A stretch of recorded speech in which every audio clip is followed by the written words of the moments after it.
Hello everyone and welcome back to Backlog Banter. My name is Tucker Hazel and this is my Game of the Year despising co-host Abram Beener. And today we're here to talk about the problem with Game of the Year and how that might not be the best way to talk about games. And we're here to propose an alternative angle to talking about games instead of just going straight for the superlative of this is the Game of the Year. But today, of course, I have the man of the hour, Abram Beener, who... Look at that smile. He's so excited to shit on Game of the Year. I mean, I don't think he's sorry. ever been I happier. think I was frozen there. I didn't hear your intro. My camera must have glitched. My internet dropped out, guys. Abram has over the last few weeks kind of had a little bit more issue with the way that people are talking about games and using the phrase Game of the Year as sort of a catch-all term for I really love this game. And he thinks there's a little bit of issues with it. So this is going to be an Abram Beener soapbox, as many of our videos are, of course, but an Abram Beener soapbox about how there might be a better way forward to talking about games that might promote a little bit more healthy discussion instead of lumping things into, if you love it, it must be Game of the Year. Yeah. Am I getting that right, by the way? Am I straw manning your argument? No, I think that's fair. I think it's fair to say that I would take umbrage with that phrase. Sure. Yeah. We had a interesting and very good discussion in the BLB Discord, at this point about a week ago, chatting about sort of the response to Blueprints, which is a really cool new puzzle game from Raw Fury, which has gotten such a laudatory response from critics. And a lot of that response has sort of, or can be encapsulated with a couple sentiments of, this is 2025's Game of the Year. This is the best game of 2025, etc. Language that sort of exists in that mode. And there was a really interesting piece I want to shout out here. Let me find the author here. Is from the Blueprints, Paste Gaming. Yeah, Paste Magazine is a really great place people should go to for. That's what you used to eat when you were a kid, right? Yeah, it's sort of been an interesting arc for me of going from eating paste to reading paste. Yes. This is a great piece from Garett Martin that I really recommend called No, You Don't Have to Play Blueprints or Any Other Game. And really what the piece is interested in at sort of a higher level is sort of what's the function intended and unintended of talking about games through this lens of Game of the Year or best or must play. Sort of these they're not quite platitudes because they have a meaning. They come from a particular place that I think is meaningful. But what happens when this is sort of the default or primary language we use to praise games?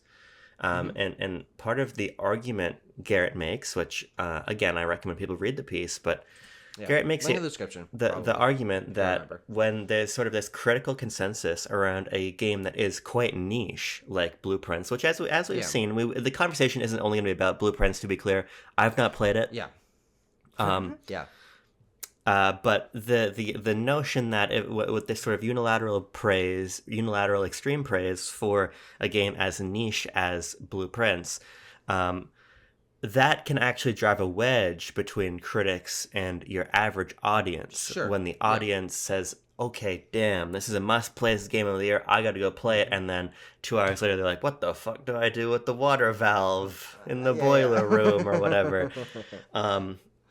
And that's an interesting point. I don't totally agree with it, but I think that it opens up a interesting and good conversation about why I think there's a lot of merit to trying to be more particular with our praise of games and put them in sort of a more specific context, because I actually think that a more specific context for how we praise games and what we say about them actually opens up doors to talk about games in many different ways, opposed to sort of how it feels like in my mind often arranging things in a hierarchy. This is the best game of the year, and then we sort of work our way down. And to be clear, as I was doing a little bit of digging around in Discord before we started, it's something I've done myself a lot. Of course. I was proclaiming... That's the great thing about this video, is we are in some way like subtweeting people, you know, or you're using other people's claims as fuel for a conversation about the industry. But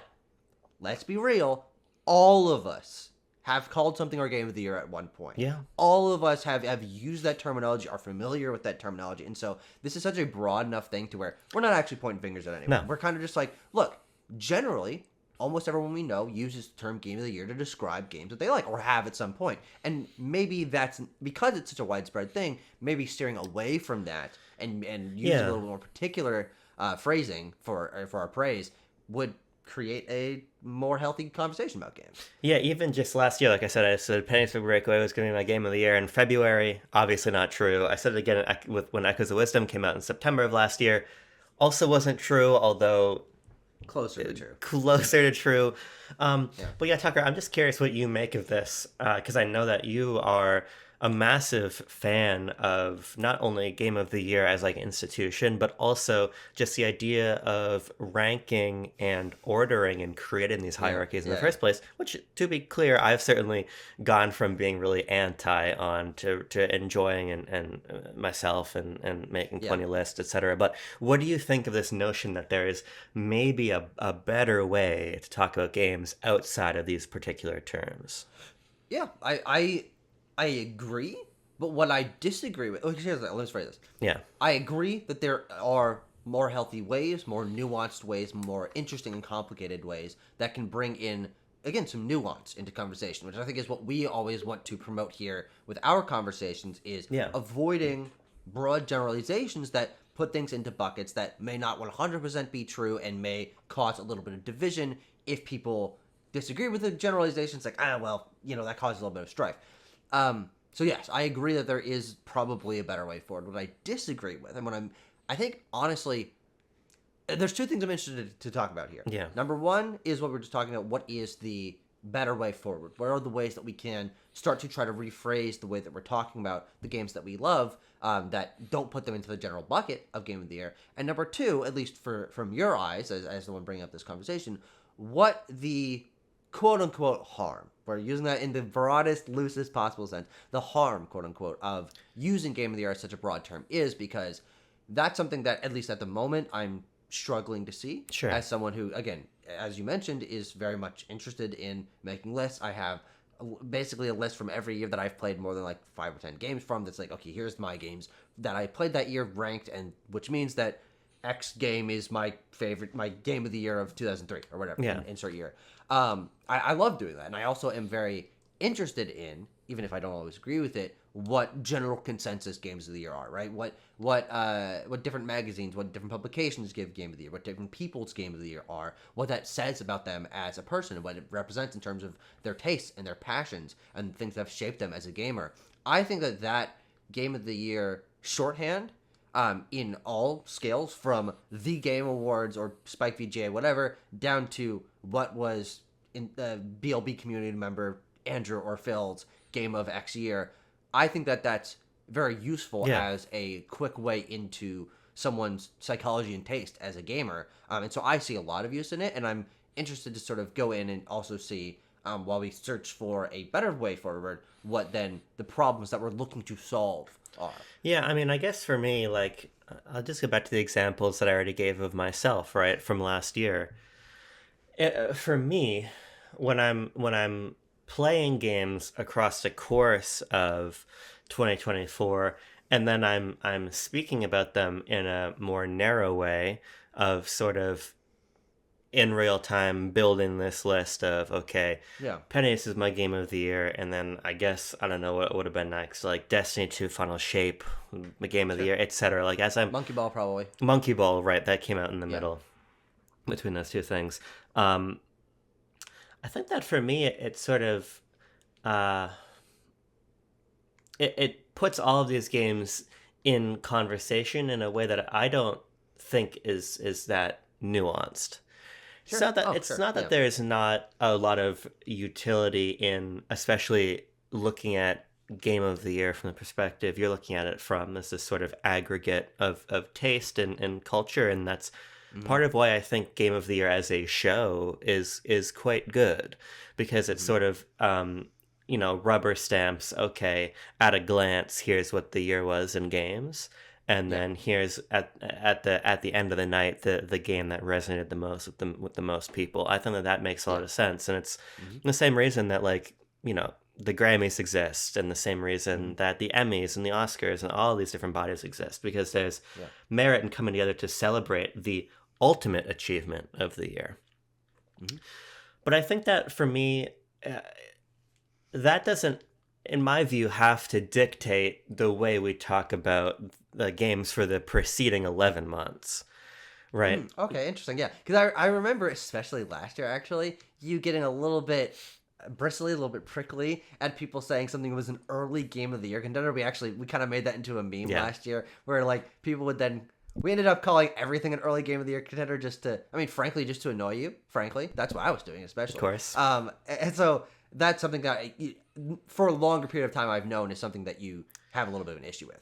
Yeah, because I think that especially when we're thinking about the framework of Game of the Year, right? As we understand it, not as you understand it or as I understand it, but as a wider community, the Jeff Keighley institution of Game of the Year, we're really looking at funneling everything down into a very small subset of the absolute best. Now, there's merit to doing that because there's an interesting meta conversation about what is going to steer the ship for the year 100%. Same reason that people do Oscar speculation 2 minutes after the last Oscar ceremony ended. And there's an intrigue to that. But I would also argue that that's not always the only paradigm through which people talk about movies.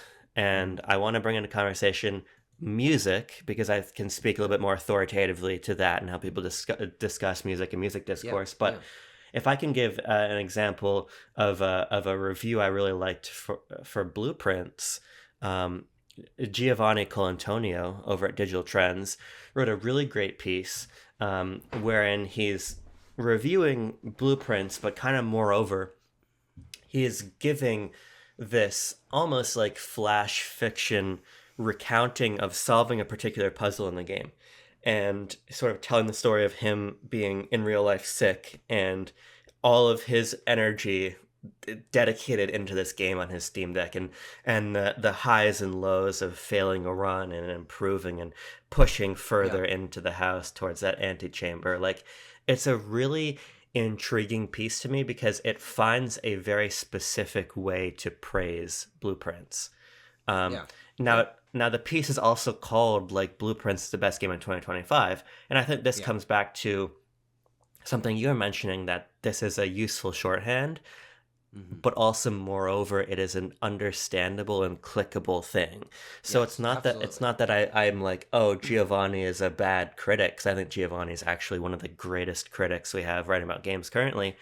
But even a guy like Giovanni has a certain obligation to, or an understanding that these sorts of terminologies are useful for getting clicks, for engaging people, for stimulating a discourse. So I'm under no real illusion that we can just sort of all change our vocabulary.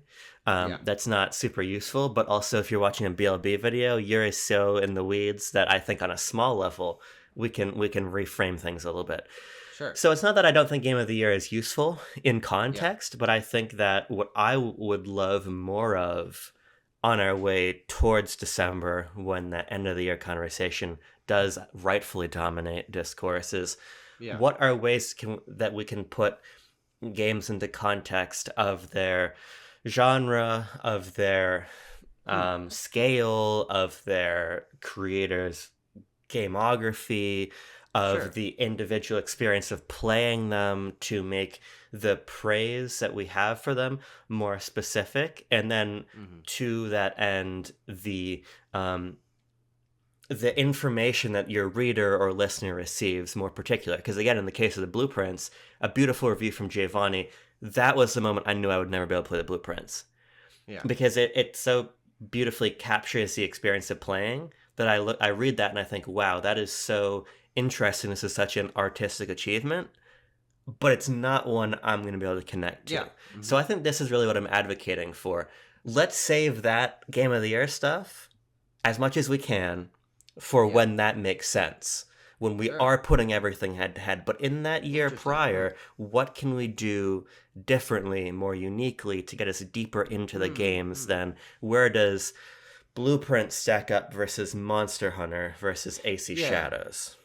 Yeah, no, that's interesting because so what you're saying is before the game of the year era, and which is usually in December, using the phrase "something is the game of the year" is your issue is more with the way that it compares things across genre too early before settling in at the end of the year. I'm a little bit confused on why is it okay at the end of the year but not okay before that? Because at the end of the year, I think it's fine to want to retrospect. That's what you do about anything, whether it's games you play, the books you read, the music you listen to, or just a year you lived, right? Yeah.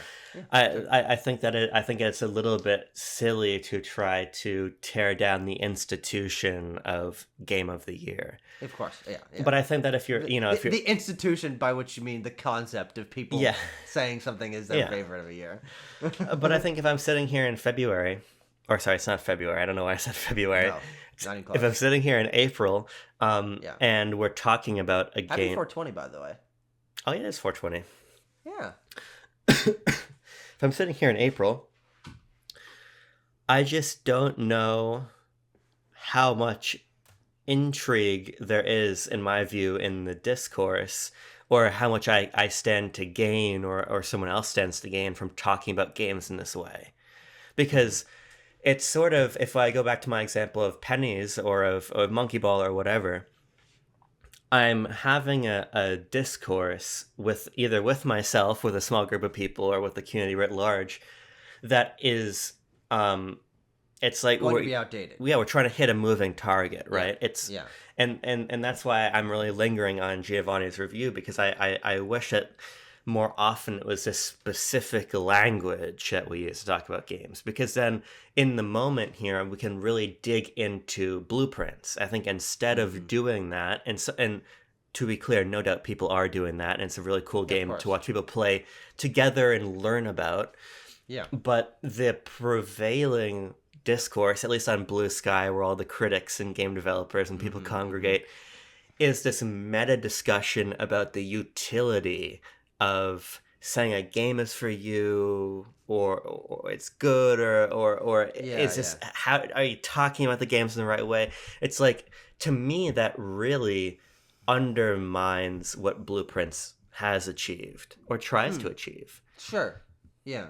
Yeah, and it's interesting that Blueprints is the one that has gathered that quote unquote controversy around it, in the lightest possible sense, but has at least sparked this conversation of, especially in the context of that game being something that is on a design level and appeal level very niche. It's a genre that is specifically for a specific group of people that is not a very broad group. Though it does seem like within its group, which is mostly, it seems like right now, game critics who are all very much praising the game, that it is broadly applicable to a lot of game critics. That is, as you were mentioning earlier, driving a little bit of a wedge between people who are seeing that Blueprint is getting all of these amazing scores and lots of articles written about its potential game of the year quality, and then it also being a game that is very accessible, being on both PS Plus and Xbox Game Pass, which is actually something that's very rare to happen.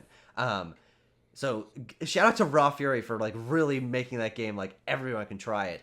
And then people trying it and realizing that it's not for them, and then that causing a little bit of disconnect between the tastes of the people who are not within a niche, and then feeling like, oh, then there's a gap between me and the taste of someone who is quote unquote a tastemaker or a critic at the top of the industry.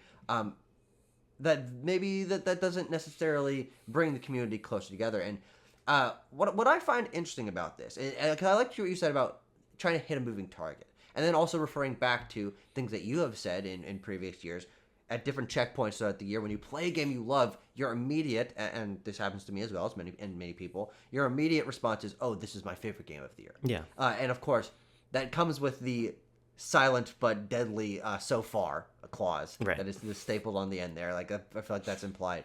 And the reason why I don't see as much issue with that is that both things can be true. both number one, it can be true that when you are over a year removed from playing Penny's Bit of Breakaway, that you can look back and be like, that was kind of goofy. It was kind of goofy that I said that. Like, it didn't end up being true by the end of the year, maybe even not even close, because of course there had been lots of things you had not experienced yet.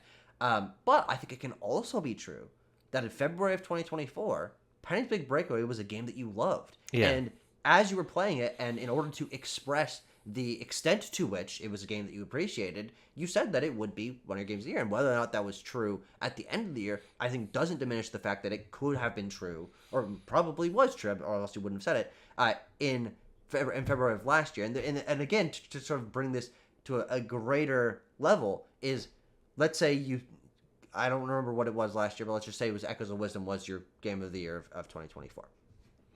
Let's say 10 years from now, you look back and disagree with that. You're like, oh, that was a little bit silly. Maybe you haven't played the game from 2024 that in 10 years you will actually be your favorite game that came out that year. That doesn't mean that in 2024, Echoes of Wisdom wasn't your game of the year. And I know I'm getting kind of like semantics here, but the reason why I don't think there's an issue with it is I like that it's a moving target. And I like that it's something that's evolving. And it's a little bit harder to pin down when it's just vague people saying vague things on Discord or on the internet or whatever, or in real life. But I do think there's value in tracking someone's passion for something through the easy shorthand of, this is my game of the year at X point in the year before having played a bunch of things, and then seeing how that evolves over the course of the year. Because I also think that it's interesting and valuable when it's not true, right? Like when we reviewed all of the Best Picture winners, and when we look back at something like Crash winning or Green Book winning Best Picture, those movies did win Best Picture. Almost no one would agree those are the best movies of that year. And I still think there's value in that. Is like, why do we actually end up disagreeing with that? And so even if Blueprints doesn't end up being Game of the Year, I'm not sure how confident I feel it'll be nominated for Game of the Year, or certainly not win in a year as competitive as this. I still think that there is some value in being able to look back at the fact that that game at its launch had most of the critics in the games industry saying it was one of the best games that they've played in recent years, if not potentially the best game released in 2025. And so I think that moving target isn't necessarily trying to hit that moving target isn't necessarily an issue. I think it can be seen as both a negative or a positive depending on the way that you're approaching looking at that conversation. I totally hear what you're saying, and I do also like that sort of retrospective lens. I think that is very interesting. I guess for me, it's a sort of thing where it gets devalued. Sure. Like, I think part of what's cool about Crash winning Best Picture, even if I think that Crash is a really terrible movie, is that that was this like rubber stamped, this is the best picture. Of course, yes, and that's what I was saying. There's a big difference between talking about it vaguely and saying what general culture stamped as X thing. Yeah, you're right. Yeah, of course. And so, like, to me, it's like, oh, there's another Game of the Year contender in April. And I think for me, it's part of it is that the praise diminishes in its impact, in my view, as we keep. Sure. As the more you say it, right? If everyone's super, then no one is. Yeah. If everything is Game of the Year, or because this is the other thing, right? I think that there's something to be said for the fact that the majority of games that are going to have any kind of impact are at minimum very good. Part of the reason that most games score between 7 and 9 is that if you're spending 2 to 8 years working on a game, it's gonna be good, with rare exceptions. On broad strokes, yes. And so, if everything is eligible for Game of the Year, I think for me, in some ways, it's less useful as a retrospective tool. I actually think, and I think you'll like that I say this, I think that like reactions videos are a better time capsule sure. and tool Yeah. because I agree with that. that's like a specific moment and feeling that you can go back and revisit that is Yeah. particular to it. Like the way Arlo flipped out for Metroid Dread. Yeah. Or insert any example of any reaction that anybody likes. So like that can immediately give you a pulse on that moment of the year. And or going back to like a direct or a Sony show or whatever, because those are like specific moments. I guess I just feel like if we're 4 months into the year and already we're saying AC Shadows can be game of the year, No one's really saying that. well, just Blueprints, Monster Hunter Wilds. Yeah. I'm sure something that came out in January people said was game of the year. I'm just sure. No, like 3 relevant games, guys. Like Freedom Wars, Donkey Kong, and I don't even remember what the other one was. Something. It doesn't matter. It's not worth it. No, because I really don't think anything major came out. Because the point can be made just by going back to a different year. Go back to It doesn't matter. There's always something big in a January. Someone says game of the year immediately. Yeah. I just feel like there's too many. Sure. If there's just too fucking many. If we're so often, because again, you don't have to have like a license. You don't have to. It's not like operating a forklift, right? Anybody can say anything is game of the year when you're working for IGN or GameSpot, etc. I just feel like, to me, you lose a lot of meaning there. It's like when you have to say I'm so fucking mad. We use fucking as an adjective so much that now you have to attach so to it. I feel that to illustrate your point. Yeah. That's how I feel about game of the year. It's too often used. It loses its oomph for me. Yeah, sure. Okay. So now that we've nailed it on the fact that you don't mind the phrase being utilized in certain circumstances, and you understand the personal value, but you have issue with the fact that it's overused and then sort of dilutes the impact of the usage of that phrase, which I certainly understand. I think that's probably true. Let's shift gears towards a better way that people can talk about their favorite games in the moment. Again, kind of divorcing ourselves from the end of the year conversation that, as you mentioned, is a little more retrospective, and I certainly understand sort of the difference between those two. But as the year is progressing and people are playing games that they really, really appreciate, what sort of roads do you think that people should walk down for a healthier and more nuanced look into what their thoughts are on a game? Yeah, I think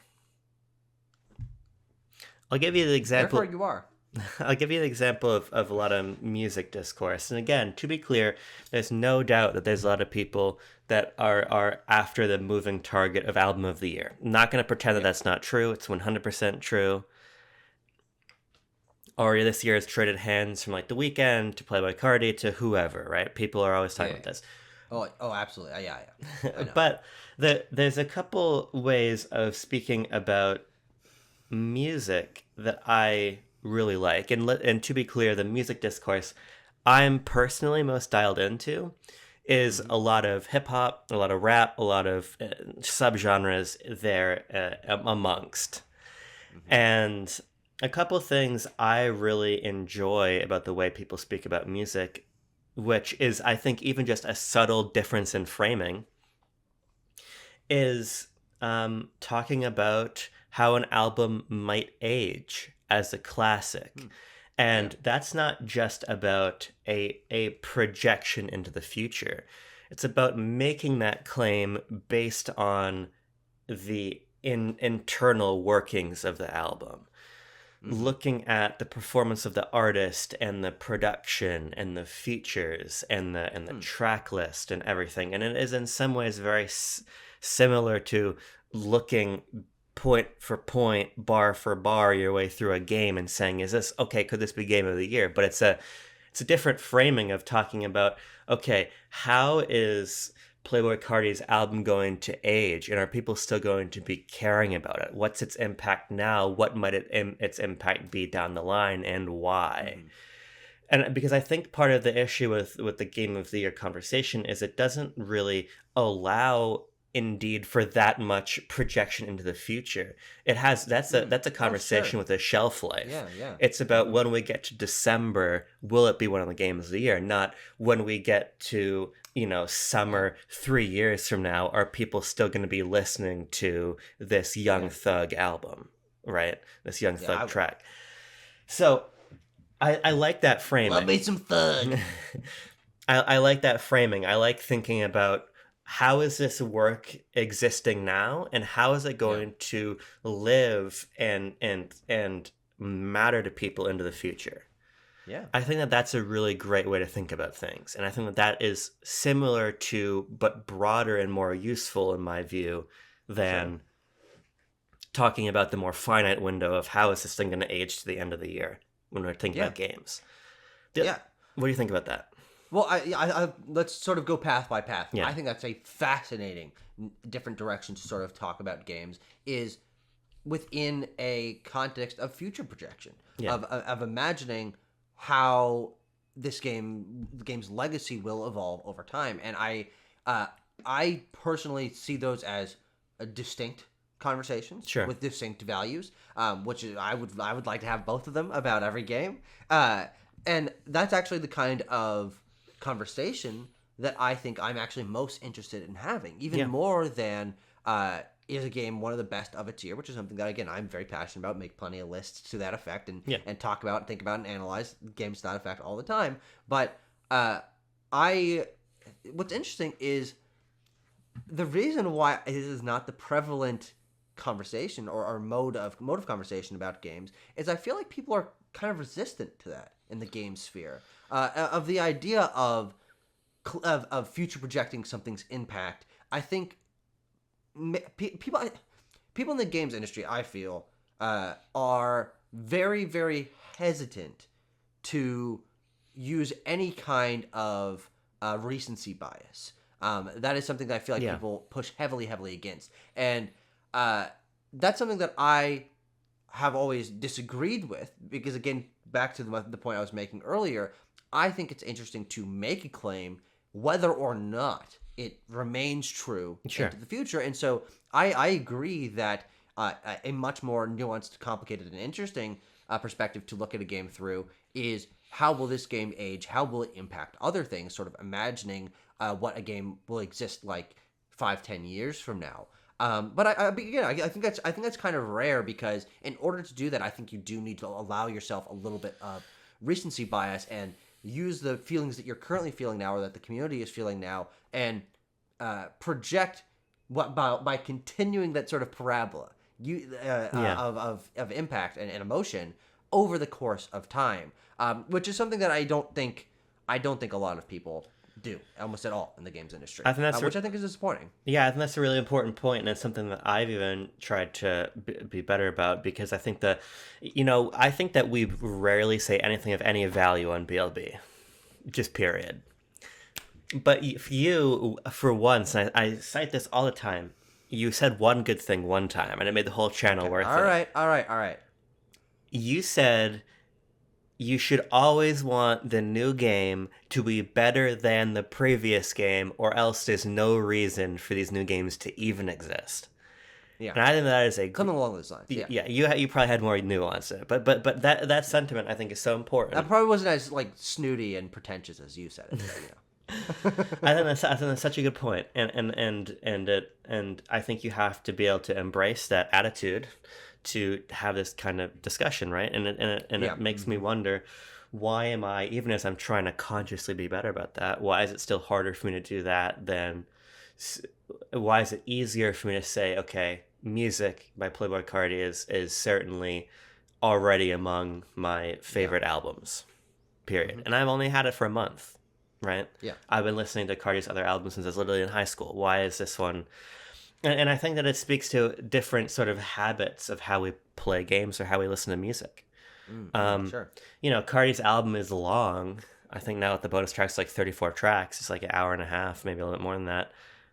but I'm listening to it in fits and spurts like basically every day. Even as somebody who replays games, right? You know, like my points of contact with that Cardi album are 100-fold higher than even the games I've replayed countless times, right? And so I think that there is a challenge in how we approach games and the time investment, and it I think it just shapes how we think about them differently. Um, and like because I think a similar point is like not just am I comfortable say future projecting that this game is going to hold up or not, but also I lost my train of thought. Come back to me. Okay. Call on someone else in the class. Well, so what I really appreciate Yeah. about having your perspective on this is that I have no touchstone for music conversation in that way, and because I don't have a touchstone for music conversation in that way, I don't have a divide. I remember like it. I remember it. Sorry, I'm gonna forget it. I just got cucked Because I just got I knew it was like it's that's like at the edge of your brain, but it's not quite there. I know. Because another way people would look at the album, like music, is that they're gonna put it in direct conversation with Cardi's other albums. Whole Lot of Red, Dilit, his self-titled EP. Oh, totally. Yeah, totally. And those are all going to be sort of brought into one wider conversation about his discography.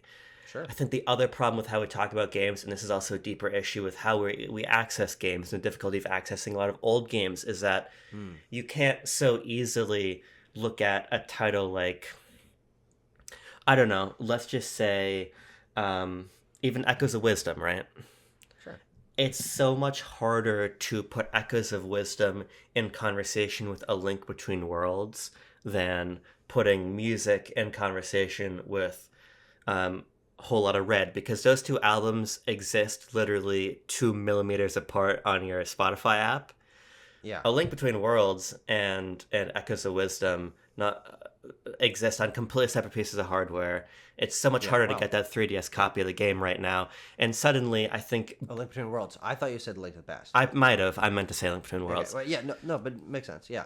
You can't. No, you make a great point. Yeah. You can't so easily synthesize these series or these creators' bodies of work into a different type of more specific discourse so easily, because you can't often get to that material.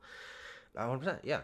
And there are other differences as well. Yeah. Number one, as you were mentioning, in time investment, right? Yeah. It's a lot easier to you frankly could listen to all of Playboy Cardi albums. I assume he doesn't have more than 24 hours. We might have slightly more than 24 hours for the music, but you could listen to the majority of the relevant conversational music from one artist within a day if you really wanted to. It's not going to be healthy, but you could do it.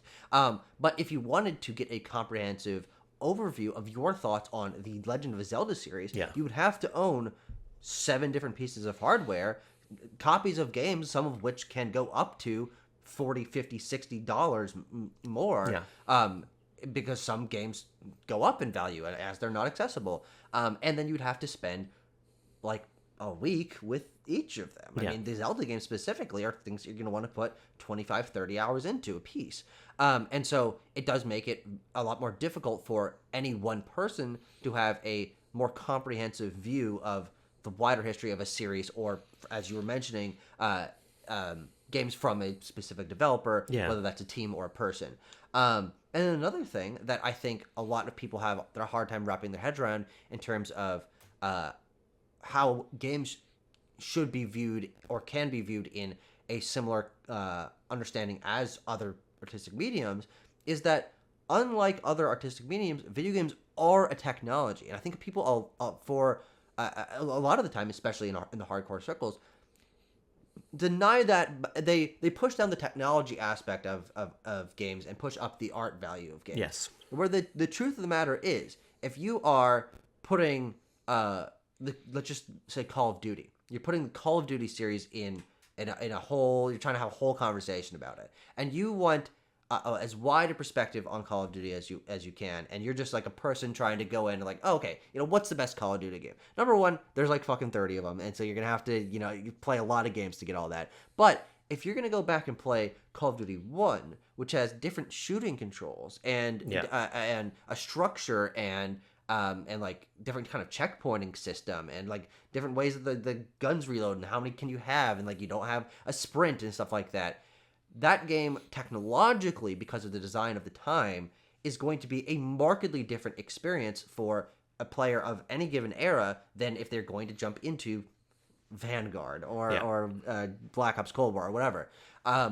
Because games are technology and tastes evolve differently and expectations evolve differently for technology versus just consuming or experiencing a movie or a song, right? Something we talk about a lot is that the design language of games changes over time, and that makes it more difficult for you to equally approach games from different eras, even if they are in the same genre or from the same creator, same series. It's impossible to divorce yourself from the bias of your expectations technologically for games, which is something that cannot be said of other mediums. Yeah, I think that's certainly true, and it's just. These are important things to raise because I think they underscore, or do they underline? Do they underpin? These are issues that underpin the thought of changing the way we talk about games. Yeah, because I think you're totally right. I mean, a lot of the proposals I would have of looking at things more in a specific context requires, as you're saying, a willingness in terms of your time investment, your financial investment, your emotional investment, your mechanical understanding of games.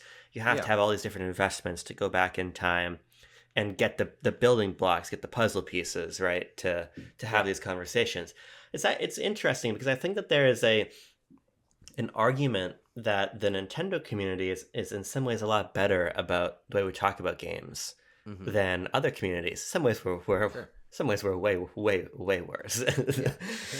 but I think that not only because Nintendo makes a good effort to have with rare exceptions, its back catalog quite available, but also just because I don't know why there's just a predisposition probably instilled in us through Virtual Console and a million things to appreciate Nintendo's their whole body of work holistically, all their team's bodies of work holistically, that we put them in closer conversation.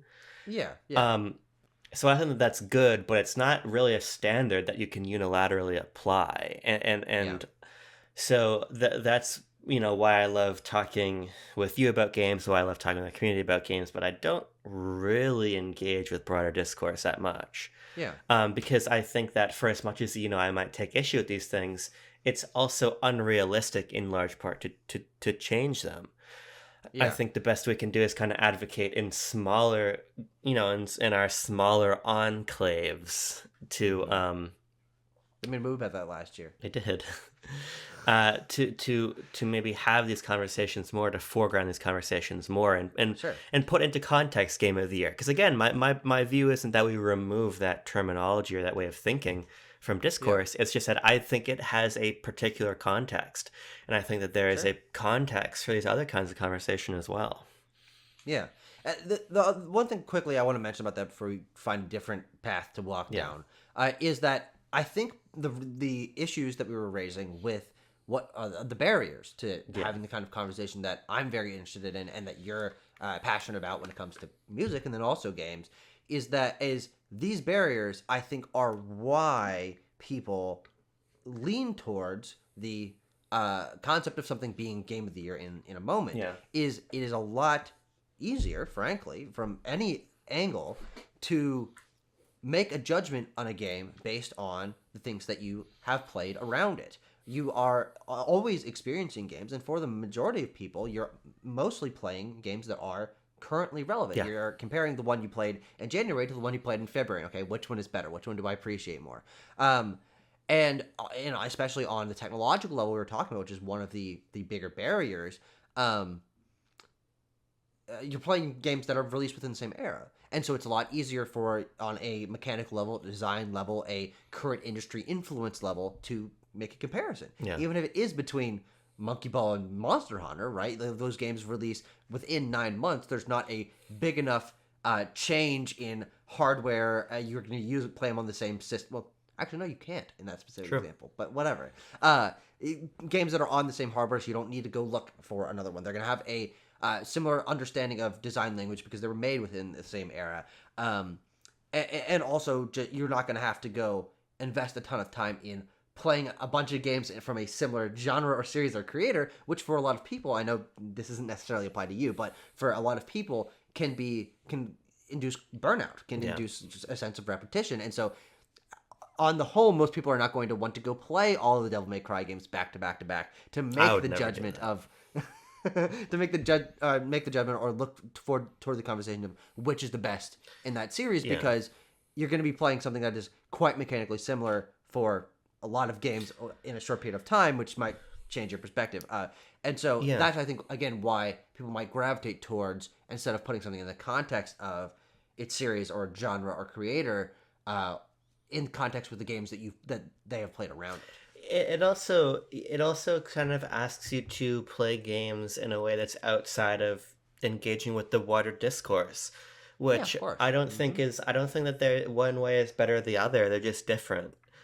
And I completely understand and appreciate why a lot of people are resistant or don't want to miss the new release and miss the conversation around it and miss getting to play with other people. It makes total sense. But for me, I think part of the way I wish more people talked about games is definitely informed by the fact that I am rarely playing what other people are playing. And it's not because my taste is like sophisticated and I'm off playing some fucking art house thing. It's definitely not. No one's ever heard of. That's not true at all. I'm probably playing like a licensed Star Wars game from 20 years ago, right? Yeah. Like I just re-downloaded The Force Unleashed on Switch. And like... Yeah, because you were watching fucking Star Wars Day Celebration and got your cockles energized. It's true. I saw Sam Witwer and I'm like, Sam Witwer, he's my goat. I should replay Force Unleashed. and this actually segues into the last, I think, major point I have. Yeah. I remember so vividly getting The Force Unleashed for Christmas. The year it came out. I don't remember what year it was. Probably 2008 or 9. Mm-hmm. And playing the first mission where you're Darth Vader and you're on Kashyyyk and you're using your Wiimote nunchuck to throw Wookiees around and swing your lightsaber. Like, this is the coolest shit ever. I remember being at my... Everyone's like, oh man, I love going into an untouched native land and destroying their culture. Yeah, so that's exactly right. And I remember going to my grandparents' house for Christmas dinner and like still playing that mission in my head. Mm-hmm. I really, really, really like talking about... Star Wars. Oh. Yes, I really, really, really do like Star Wars. That is true. I really like talking about games, and specifically writing about games from a very personal perspective. Sure. Mm-hmm. I wrote a piece that's not quite out yet, but I'm really, really proud of, about the Wind Waker. Why the Wind Waker is my favorite Zelda game, and I sort of tie it into growing up in mid-coast Maine and then living for a while away from the ocean and sort of the parallel feeling between being at these particular little hidden alcove beaches by my house or playing Wind Waker and being in the great sea and hearing the music and sort of what that means to me personally. Mm-hmm. I love that kind of writing and thinking about games. Sure. Again, that's part of why I gravitated towards that album or that article from Giovanni about blueprints. Yeah. Mm-hmm. It's also something that I think applies so well to music, because I feel like in music discourse in particular, people much more closely tie personal experience to the art, and there's often less of an emphasis on any sort of objective quality. Not to say that one totally supersedes the other, but often it's that subjectivity that's foregrounded. Like I was just listening to a podcast, really like NFR podcast. They're listening to the new Wiz Khalifa Cushion OJ2 album, Happy 420, once again. And they're listening to one of the tracks and like, this is going to go stupid in the car speakers on a late night drive. And people say this a lot about Drake albums, or they talk about a track off of Ken Carson's new album, Going Crazy in the Club. And this idea of place and personal connection and these objectives outside of how good is the thing. And I think that, again, there's also a tendency in the gaming community among people not to do the checkbox, like that joke of a Hellblade 2 review where they're like, we're gonna give the menus a 7.2 out of 10. Yeah. But like, we do often talk about the fidelity, and we talk about the control and the mechanics and the storytelling and all this stuff. So often when you read a review, and the review is like, playing Breath of the Wild really moved me because it reminded me a lot of when I was living in Colorado and I was doing a lot of bouldering, and it reminded me about the joy and freedom of climbing in the real world. A review of Breath of the Wild is often going to talk about climbing as a mechanic, or it's going to talk about the design of the open world, or it's going to talk about all of these particularly video gaming tenets. I think this is the most radical thing I would propose. Sure. But I wish that there was more conversation around games that is not even thinking about the quality of the game, but the way it feels to play, what it evokes, what it makes you think about outside of the work. Because I think in a lot of ways that teaches me more about whether or not I am going to connect to the game than a discussion about how does this mechanic work. Because it's just a different street that I've been approaching games on in my professional work in the last couple of years, I think. But I feel like I learn more about whether or not I'm going to connect to a game based on how the person responded to it than I am what the game itself is doing. Yeah, that's very interesting. I mean, I think that, this is certainly the most, I think, thought-provoking concept that you brought up here today, because I think that it paints a very different light from what I'm used to on music discourse or conversation through that emotional lens, and I think that's very, very fascinating. And I'm just going to go sort of point by point. You can stop me if you want to respond. The first thing you sort of nailed in on the music thing is that a lot of people will talk about hoping that a work will translate to and enhance the experience of a variety of different scenarios. Yeah. And that's probably true and very fascinating, is part of the reason why music conversation has that kind of nuance in it. The problem with, and I think the reason why that doesn't apply to video game conversation, or whether you want or will advocate for it or not, is that you can't really do that with games. Number one, because they're longer. You can't just pop it on and do it just for a little bit if you're going to want that full experience. Of course, there are plenty of short, quick games that you can do that with, but also hardware-wise and engagement-wise, a game is something that you are doing. It's something that you are doing actively and largely not doing while you're doing other things as well. Yeah. Meaning that the pool of situations in which you can be engaging with the work is much more limited than it is music. And like you have to be at your computer, at your couch, or if you're playing on a handheld, you can have a handheld. And so I don't think it's really possible to apply games in that variety of variety of situations as it is with music, which is why I don't think that I've ever thought of games in that way. In like, oh man, what kind of situation not only will I be playing this in, but have I been playing this in? Because the answer for 99.9% of the games I've played is sitting on my couch or at my computer. And so there isn't like, oh man, this different scenario, this different place, this different time that I was at, these people that I was with. It's a much more limited pool that you're working with in terms of options that you can be like emotionally resonating with. Yeah, I mean, I think this is why what I'm proposing here is just not feasible, but interesting to me, because I I actually don't agree. I think that because I think that there is what you're saying in a very like material level is 100% true. You know, you have brought your Steam Deck and Peggle Blast to a party, right? And I'm not saying this to No, it was Bejeweled Twist. Bejeweled Twist. Fuck, I was close. But you're right. That's not something you can often do. You know, there's games I've played on road trips where I've taken to people's houses or whatever, and those are special experiences.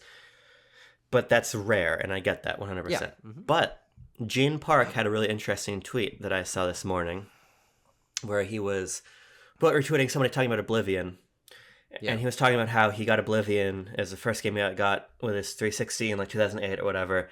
Yeah. And that for him, he says, whenever you move to a new place, you should play an open world RPG because the parallel of exploring a new digital place and a new physical place is amazing. Interesting.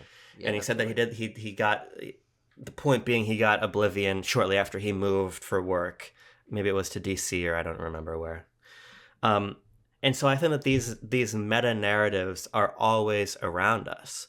Mm-hmm. And I think these meta narratives can be tapped into more. And again, the way that this is, the reason this is a difficult thing to advocate for is because what you're often creating are much more specific narratives. But I think that something I just sort of have a hard time with is that I like to read my game commentary for the most part, and when I pull up reviews, for instance, you very quickly see like a formula, and reviews often start to hit the same points and do the same things over and over and over again. Yeah. Mm-hmm. When I read something like what Giovanni wrote, or I see what Gene is talking about, or I think about what I've written about a game like The Wind Waker or Animal Crossing, etc., it's a different way to understand the author and the game in a new lens. Mm-hmm. Same way as, you know, when I might share my experiences listening to an album during college, and the way that certain tracks are the ones I put on when I was running to class, and certain tracks are the ones I put on when I was in the dining hall or when I was at the gym, right? Yeah. I think that these parallels actually do exist. Thinking about the larger life context you were playing the game during, or there's a really interesting review of Pete's Showtime last year from Ashley Bardane, who is writing about the game through the context of like feminist texts, and it's not exactly the same, but her appreciation for the game through this larger social context. Yeah. All these parallels are here, even if you're just playing the game on the couch or you're playing at your desk. Mm-hmm. You're playing at a certain period of time, or the game is pointing towards these larger ideas or these experiences you've had, or this feeling of going outside. Like you think about how Pikmin is very, or Pokemon, a lot of these series are one-to-one inspired by these real-world actions. I think there's a lot of room for criticism and discourse to be more personal and to be less concerned solely with the work. Yeah, I think that's very interesting, and you've especially in the sort of place and time, or mostly time, right? Yeah, mostly time element of what you're experiencing emotionally in your life, and other activities that then impact the way that you are experiencing a game in sort of a very broad sense. And then you're able to relate the time experience of playing a game at when it came out or at a certain point when you played it to the sort of other things around it. And I think that is definitely something that I certainly have examples with. You know, I was actually just thinking yesterday as I was playing Dark Souls 3 about the fact that it has been 4 years since I played a Souls game, or completed one. Yeah, because I played Elden Ring in between there. And the one that I played first was Bloodborne. And Bloodborne, I was playing at a really interesting time in my life in which I had just experienced my first major breakup, and I was very emotionally, in an emotionally complicated situation with that. And it was the sort of unforgiving world of Bloodborne and sort of like fighting back against it that created a really deep bond between me and that game. And so yes, I absolutely do have stories like that with certain games, some of which I love, some of which I don't like. It spans the gamut. But the unfortunate thing for me, and maybe this is just something because I haven't like keyed myself into thinking about this more actively, is that I that's a very rare thing for me. And even with my favorite games of all time, Yeah. I'm looking at my favorite games of all time list, and in my top 5 is Ori and the Will of the Wisps, which is a game I adore, and the Stanley Parable Ultra Deluxe, which is another game obviously I love a lot. I don't have any specific like time and place emotional memories with those. And so the reason why I don't think that I would, for the most part, want to or be able to write or talk about a game through that personal emotional lens is I don't think it's something that happens very often. And even with games I love, again, I mentioned two of my favorite games of all time. Like, I mean, I know I was like at this computer when I played Ori, but like, I don't know, that's kind of it. And then the other thing that I thought was interesting is you talking about how these sort of personal stories allow you to to understand the emotional connection of a reviewer to a work better, and then placing yourself sort of in your shoes or understanding that emotional connection being something that allows you to know if you'll resonate with a work or not. And that was what I found the most interesting out of what you said. Sure. Because on a personal level, I don't think I agree with that at all, because I'm not that person. And I'm not in their situation. And I don't have their history. And so when Gene Park says, he has this great memory with Oblivion because it was when he moved and he bought it with his Xbox 360 and stuff, I'm like, if I went to go play Oblivion, exactly zero of that would apply to me. What would apply to me, and where I would be able to sort of understand on a more specific sense what I might be experiencing if I went to go play Oblivion, would be to, if Gene Park, which he might have, but made a review of Oblivion that was talking about, here's what the narrative is like, here's what the world design is like, here's what on a combat level you will experience, and why he appreciated its design or not. Because I have played a lot of video games, and I understand when someone talks about narrative pacing or collectibles or mission structure or whatever, I have touchstones for that, and I can go through a review that is talking about the visual fidelity of a game in comparison to other things, or a vocal performance from Troy Baker, of whose voice I've heard a lot of times, so I can kind of get a sense of this is what the next Troy Baker performance is going to be like, whatever. Yeah. I personally think there's, on my level, a lot easier to relate to something like that. And for me, what the goal of a review is, there's two different goals: either to explain to someone what they will be experiencing, or on your end, very subjective, very personal, here's what I experienced with it. I think there's absolutely value in each. But I think the reason why, and again, this might just be projecting, the reason why a lot of reviews steer towards the more mechanical element that you were talking about is that I think, again, with no research and nothing to back this up, that most people get more out of that informationally, right? Yeah. If you're reading a review for information and it's blueprints, you want to know, okay, it's a puzzle game, it's a roguelike, it's in these ways. I know what I think about those genres, not Giovanni Colantonio being sick in his bed on a Steam Deck, because you're not Giovanni Colantonio. You're probably not playing on your Steam Deck. You're probably not sick when you're playing it. And so I really do think that I love those kind of stories, but on a use point of view, I think I would be in a much less informed position if most reviews were about that emotional story. I don't think I would be able to relate to those much or get as much out of it. Yeah, I totally hear what you're saying. And again, this is why, for me, sort of my goal in this conversation is just to illustrate that I think there's many types of ways you can go about talking about games, and that really, ideally, you would pull up 8 to 10 reviews of insert game here, and you would have maybe 4 that are focused on this information, current moment context stuff, maybe another 2 that are interested in this contextual across history discourse, and maybe another 2 that are more personal. So again, I don't think that if it was only stories like that, we would be in a better position in discourse. And I totally hear what you're saying, and I think it's interesting for me. I think that sometimes it doesn't quite hit me And this is also why maybe I'm a little bit more slow to call something my favorite. Sure. It doesn't always hit me why I loved something. It can take me a while. Yeah. Like if you asked me why The Wind Waker was my favorite Zelda game, maybe in 2016, or even right after Breath of the Wild came out, when it still was Wind Waker, still my favorite, so it will always be my favorite, I probably would have pointed towards the art style and the music and everything. But now, when I wrote this piece, it was summer 2023.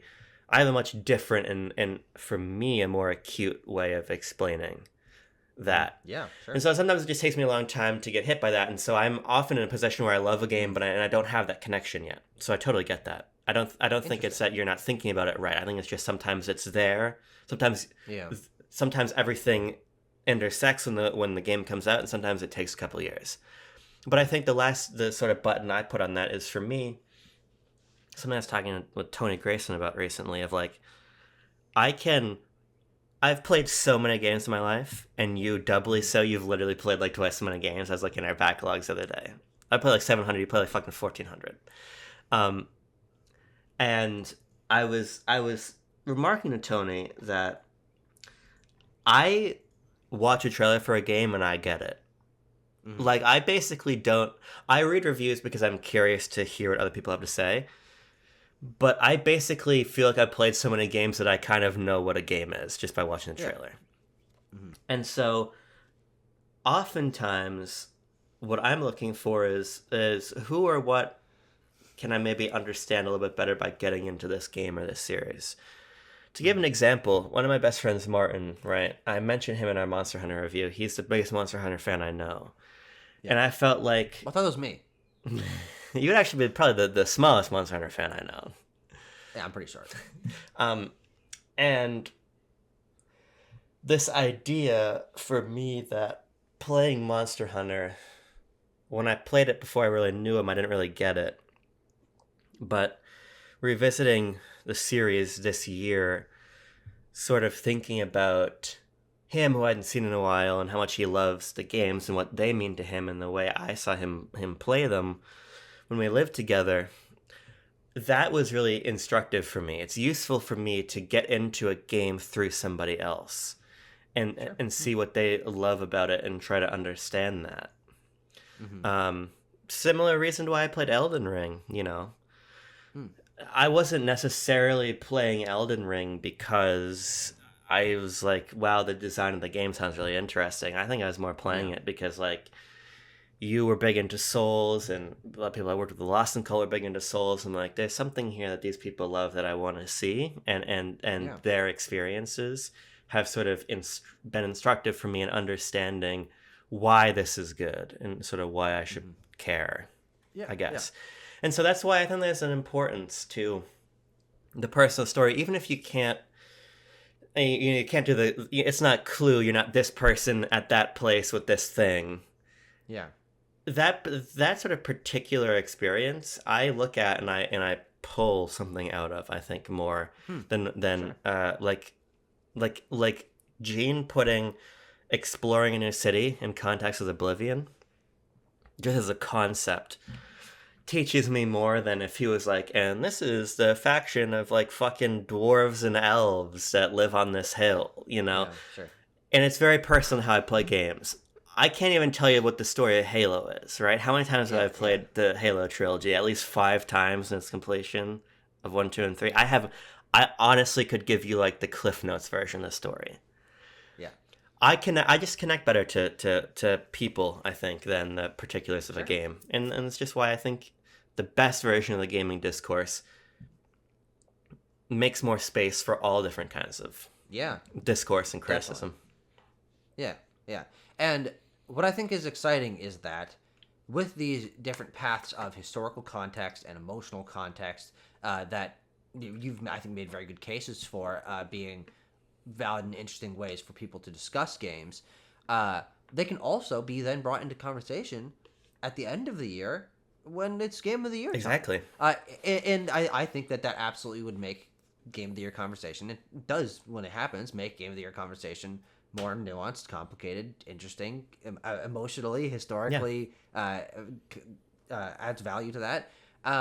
Because when you are then thinking retrospectively about a game when it's the end of the year and thinking about it in conversation with the things that released around it, you're able to, if you have given yourself the space to think about games in these multitude of different ways, you can think about the experiences that you had and which ones most strongly resonated with you in terms of a memory and a place and a time and a people that you were with, and that's actually something that I think is most compelling about revisiting a list at the end of the year, right? Is when we do our top games that we played in a year, the majority of what we're doing in that video as we go point by point, game by game, is what was the strongest memory we had with those games.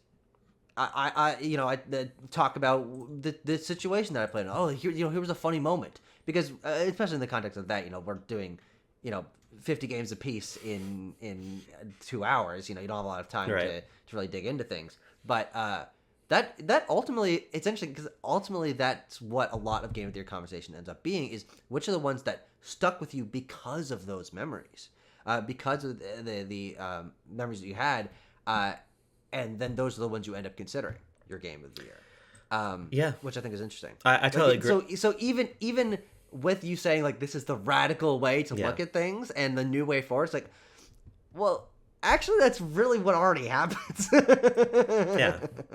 again, this is especially outside of the context of like voting for Game of the Year or like looking at like these are the nominees. That's a little bit different. 100%. This is why, again, I don't advocate for erasing the concept of Game of the Year, and I think that that's a silly thing that people do. It has its place, and I think all these things work together to kind of give us a better understanding of each other and the games that we play. And I even like going back, like I just popped up here the list of games that I beat in 2020, and just like thinking about when I played Mafia Definitive Edition like over 2 days in my dorm. It's just like there's a real value to these lists as you're saying, as a shorthand. I really like that use of shorthand. They're sort of a... Did I say that? Yeah. I don't think I did. Yeah, you're like game of the year, and this is a good shorthand for people's experiences and everything. Yeah. And just like going back, I said that like an hour and a half ago. Yeah, and just going back and remembering these games and where I was at and what I was doing when I played these. Or like Ninja Gaiden is on here, like fucking calling you in the middle of the night and being like, we got to record a little thing about games we're playing because I just beat this thing. God, back in good old days, back when Abram was like flexible and excited to record and fucking was up in weird hours a night. God, bring me back, Now it's like fucking like 7:30 at night, and I'm like, you want to like talk, and you're like, brother, I've been asleep for 3 hours already. Well, it's like I was looking. I've only beaten 9 games so far this year. I got to get my numbers up. I'll add the Force Unleashed to that list before long here. But any final thoughts in terms of things that we can talk about? Yeah, what's your favorite type of fruit? That's a different topic. I'm really big into a fresh picked apple. I know that's not like revolutionary, but I honestly think that remember that apple farm that we went to last year? Yeah. I went there 3 years in a row, and every time I brought back a giant bag of apples and just had them like sitting in the fridge for like 2 weeks, I would just eat an apple every day. I'm like, oh yeah. That's a great answer. That's a great answer. I don't know what mine would be. Fucking blueberry. A fucking blueberry is great. Yeah, blueberries a classic answer. I think the ones in competition for it for me are blueberry, kiwi, and mango, I think. Ooh. Yeah, those are great picks. Yeah. Now, you're a scooper when you eat your kiwi, right? Yeah. Yeah, you cut in half and just because I feel like it's easy and you can also get the most out.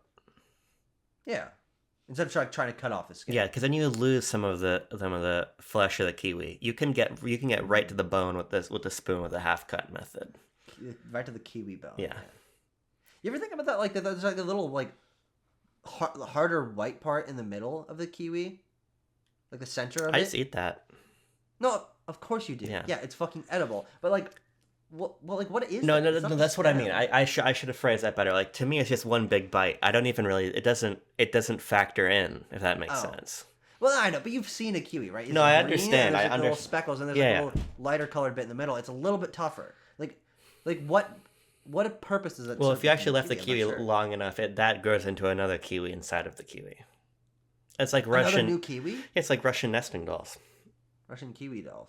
Wow, nesting kiwi. Fuck. We'll be back next week Bye, to guys. review Ivy the Kiwi on DS and Wii cross-release game. It's true.